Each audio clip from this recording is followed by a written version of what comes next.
I don't have a drawing routine. No perfect schedule, no Mondays for anatomy, Tuesdays for perspective. Some days I really feel like I'm in a study mode, so I learn and observe things that I don't know how to draw exactly. But some other days I just feel like I really wanna just have fun and draw whatever I feel like I wanna draw. And I still think that I'm learning and improving with no perfect schedule.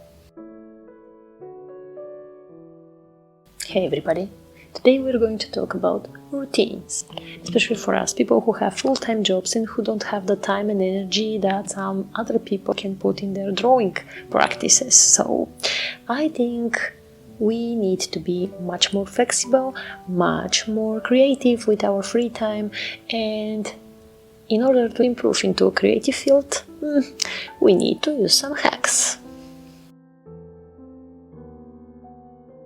I have a few mindset tricks that I use in my daily routine and actually found out with time that they are very efficient and makes me stay on track.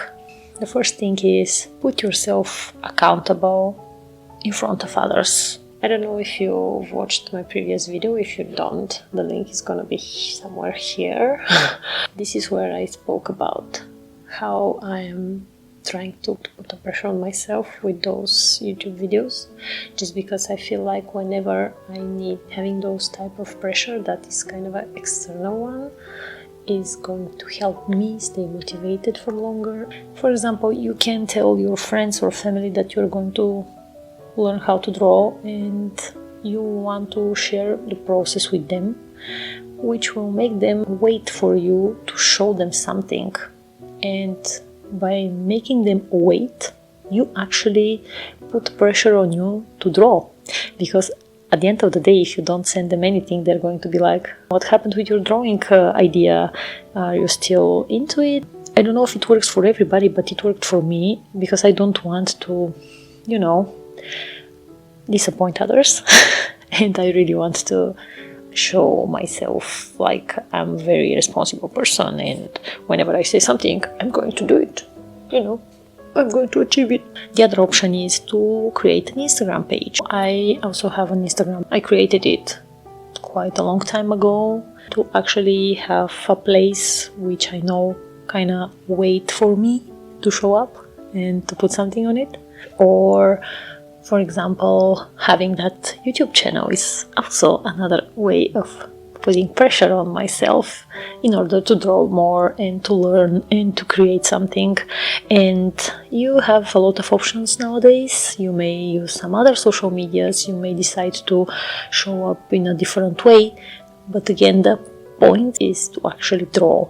And by having that pressure, no matter if it's an external pressure from your family or it's a pressure from your followers, for example, it's still there. And if it works for you to make you more motivated to draw and to spend some time learning, thank God, that's great.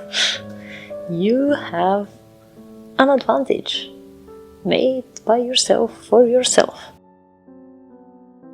Don't focus so much on what should you draw. For example, if you have 15 minutes a day and you really don't know what to draw, I open Pinterest and I just start scrolling, and whenever I see something that grabs my attention, I decide, that's a really nice illustration. I may redraw that, I may recreate it in a bit of different way. You can use your favorite books, you can look for illustrations from favorite artists. I would suggest joining challenges on social medias, or if you don't want to show up on social media with those challenges, you can make them by yourself just in a notebook and keep track on them in any other possible way that I've mentioned earlier. For example, now is the month of October, so Inktober is an ongoing challenge that I really recommend. If you are more into drawing with ink, that challenge is definitely something that you should try on. There might be some prompts which can help you draw for 31 days in a row. You're going to find a lot of treasures and a lot of ideas what to draw. Whenever I started my Instagram channel, I started a challenge that was related with drawing each letter of the alphabet. For example, A was for astronaut, I'm not quite sure. B was for banana, and that gave me idea of what to draw next. Another idea is something that I currently do. It's called 100 Days Challenge. I'll put a link in the description below. It's a great challenge from Kesh. Kesh is a great illustrator. If you're not familiar with him, go check it out. I'll put a link of his profile as well.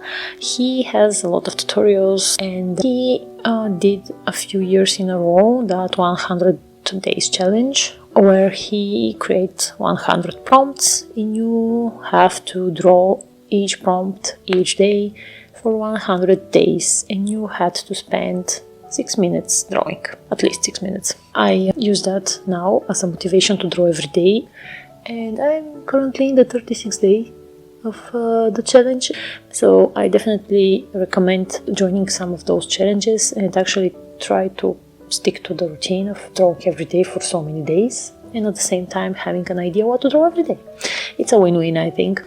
I can make a flip through at the end of the challenge just to show you what I end up with. Mixed Italian fun.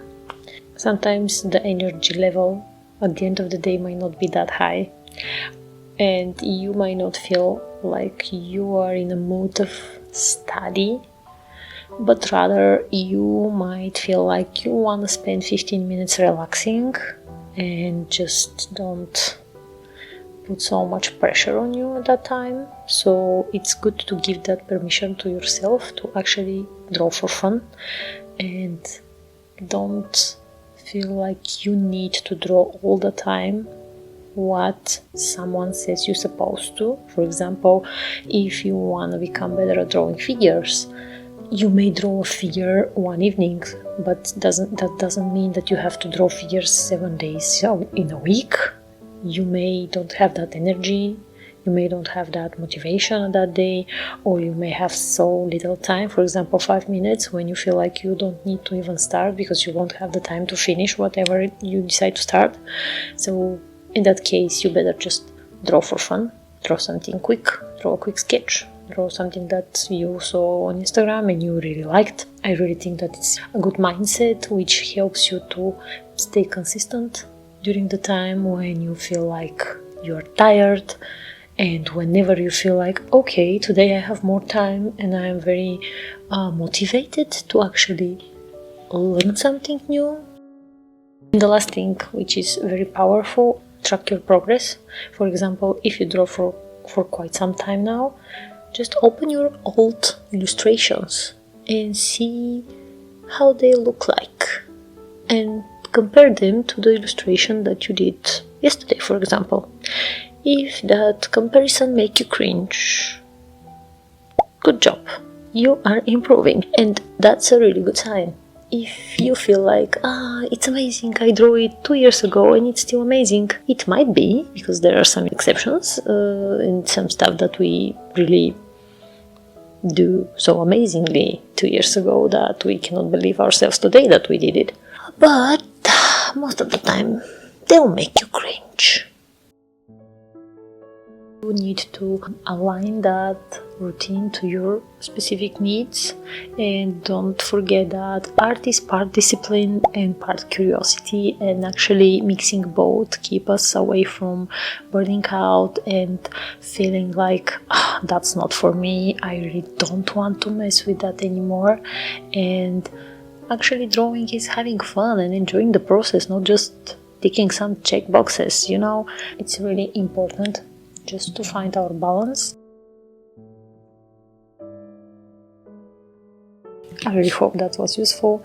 You can click the subscribe button for more videos like that in the future, and I'm going to see you in the next video. Bye!